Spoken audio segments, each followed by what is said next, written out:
quarter of trusts in England are striking today over concerns over nurses' pay and safety in hospitals. And there's been a picket line here outside St Thomas's Hospital in London since 6:30 this morning. One of those protesting is Matt Smith, who is a nurse who joins me now. Matt, I mean, this beeping going past that we've been having for a number of hours now, it does suggest that a lot of people are supportive of what you're trying to achieve. I mean, what have you heard from people coming up to you? Just the overwhelming support. You have people cycling past, clapping, walking past. People are bringing out food, drinks for us.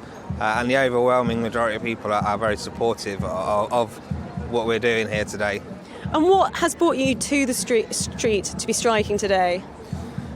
It's just concerns about the NHS, the way the NHS is being dismantled at the moment.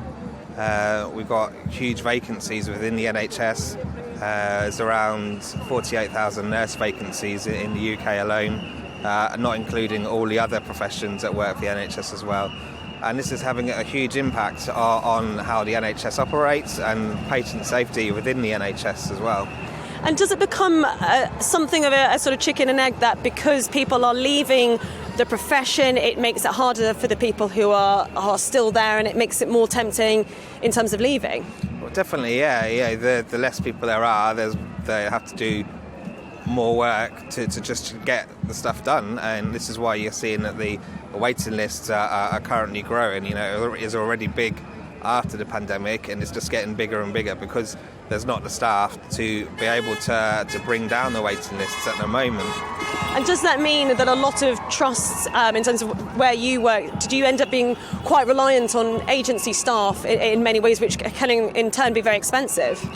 Yeah, I know a lot of trusts are using quite a lot of agency staff, and it's just very expensive. The agencies charge a very high fee for the nurses to work there, and if the basic pay of nurses in the NHS was increased, then there'd be more people who'd be willing to work for the NHS and take the NHS salary rather than having to work for an agency at a higher cost. It's just not a cost-effective situation.